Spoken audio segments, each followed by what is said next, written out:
Back in the day, a boss fight in a video game was the ultimate gamer litmus test. Shoot 'em! These big bads of the video game world not only sharpened our senses, they tested our patience. No! As a young gamer, I normally kept my cool, even during the toughest of boss fights.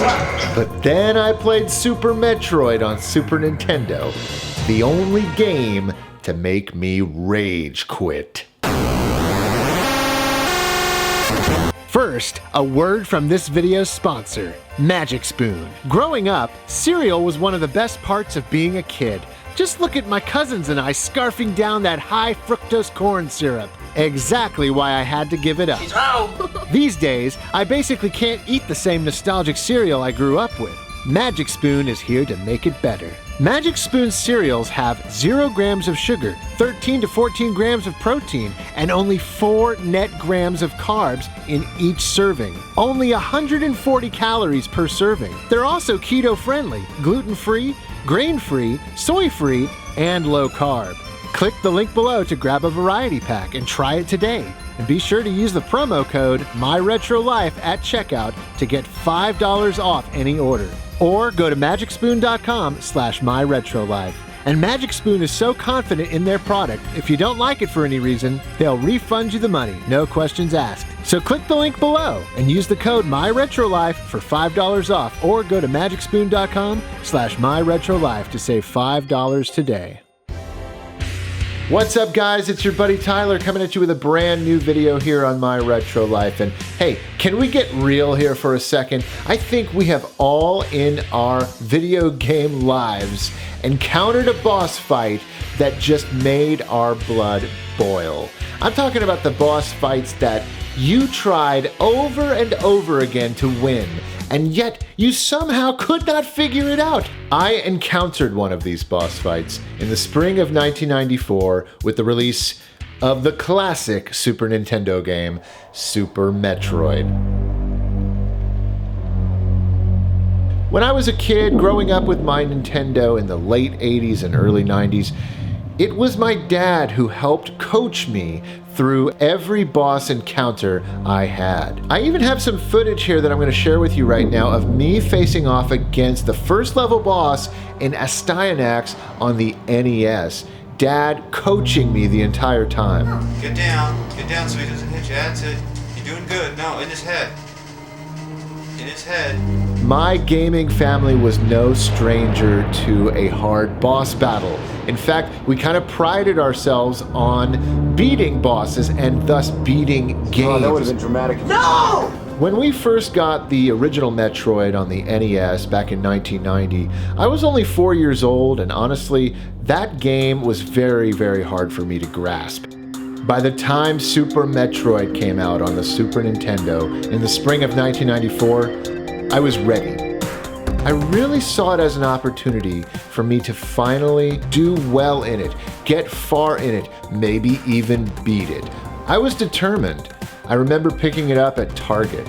We actually got it at Target. I remember seeing it behind the glass next to all the other Super Nintendo games, and the one thing that stood out to me so much was the fact that it said only on Super Nintendo in the corner of the box. Nintendo was letting us know that this was something you would not be able to experience on any other console, and I can say with great assurance that they were correct. Driving home with the game in the car, looking at the box, looking at the back of it, reading the text and seeing the pictures, I knew that this was going to be an experience. I knew it was going to be a challenge. The first part of the game really isn't so difficult. I played this portion over and over again until I mastered it. And I didn't have much trouble with some of the early bosses in the game, like the Spore Spawn or the infamous Kraid, which, by the way, guys, Kraid is unbelievable. One of the coolest boss battles I can remember as a kid. The fact that he took up like 2 screens was unbelievable back then in 1994. One thing I remember thinking while I was playing the game and beating these bosses and making my way through each of these areas and finding the weapon upgrades, just getting through the game, I remember thinking, this is it. I finally found my Metroid game. This is the one I'm gonna make it all the way through the game and I'm gonna beat it. And then I fought Crocomire. Crocomire is a boss that's found in the fiery abyss known as Norfair. I'm not sure what it is about this boss, but on one particular day while I was playing Metroid and I first came upon Crocomire, I absolutely lost it. I don't know if it was because of the scenery that Crocomire is found in. You know, it's fiery, it's hot. There's some form of anxiety that comes just from the setting alone. But Crocomire ate my lunch. Seriously, guys, I lost over and over and over again. No matter what I did, Crocomire always got the best of me. And looking back, I think it was because I did not know how to beat him.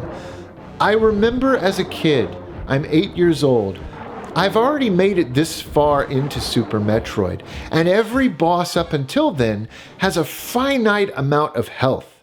Crocomire is different. Every time I landed a blow by throwing a missile or a charge shot in his mouth, he would flash, and normally this means you're making contact, you're draining his health. And I just thought, okay, as long as I keep doing this and stay alive long enough, he's gonna die. Every blow I landed only made him angrier.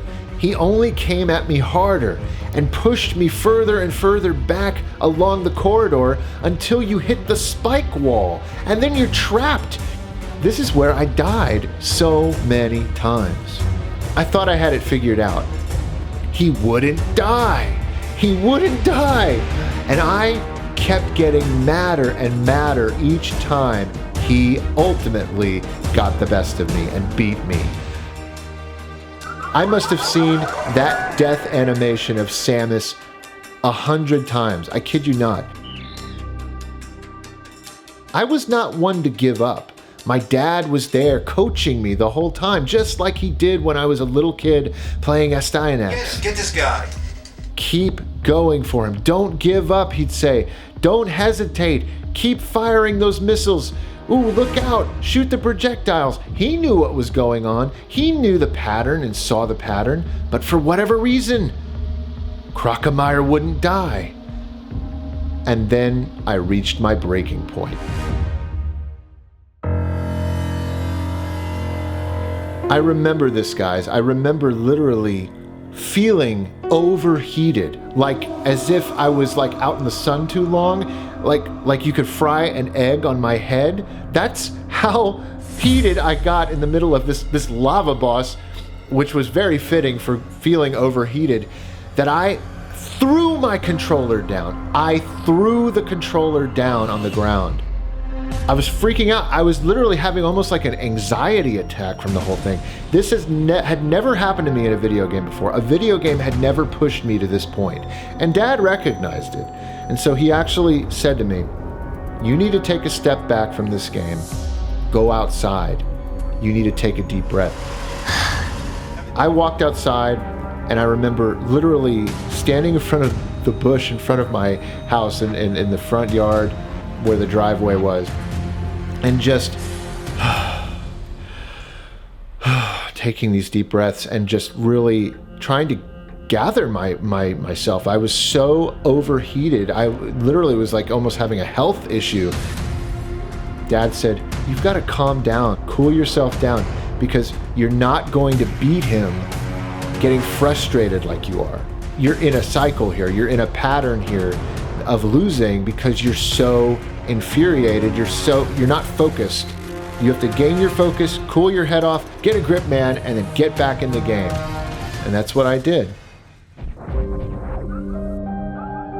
When I went to face Crocomire again, I don't know if it was me that just figured it out alone, or maybe Dad watching me said, hey look, he keeps backing up. Keep hitting him. Don't hesitate. Keep hitting him. He coached me.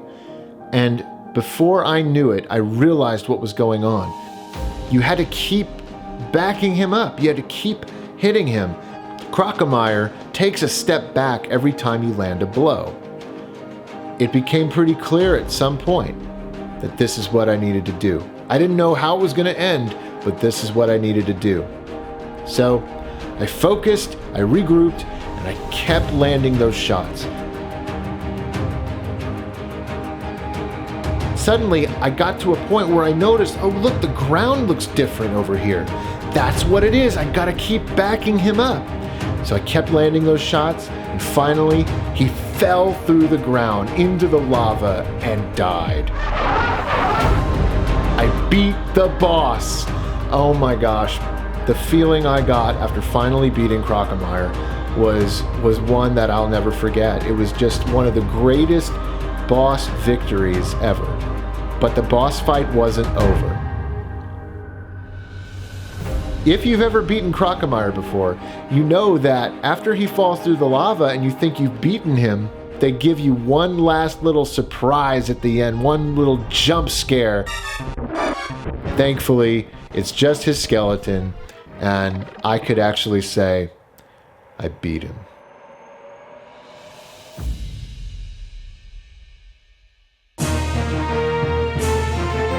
There was just something about beating an extremely difficult boss in an old school video game back in the day. They were small victories for us as kids, but I don't know, I think deep down, they were some of the biggest victories. I don't know, sometimes life can be a little boring when you're a kid. Just kind of, bored, doing whatever, watching TV, doing your homework. But then you come across this incredible video game with this insane world that you're traversing, and I can't really put into words the feeling that we would get as kids beating these bosses. You really got to embrace and not forget those small victories, because it's those victories, those boss fights, those triumphs, even early in life when you're a kid, that you're going to remember and take with you through the rest of your life. As you face challenges in this world and as we move forward, you can always look back to that time when we beat that really hard boss and we were victorious. Well, that's it for this video, guys. I want to thank each and every one of you for watching today. Hey, what are some boss battles that you faced? I want to hear about it. I want to hear about the ones that really just made your blood boil. I want to hear about the ones that made you almost throw the controller at the screen, or made you have to take a break like I did, take a deep breath, cool off, and come back with a level head and finally beat the boss. I want to hear about it, guys, so let me know in the comments below. And also, if this is your first time visiting the channel, I do want to encourage you to like and subscribe. We are continually growing every day, and if you're brand new to the channel, it would be awesome having you part of the My Retro Life family. Thank you so much, each and every one of you. I will catch you next time.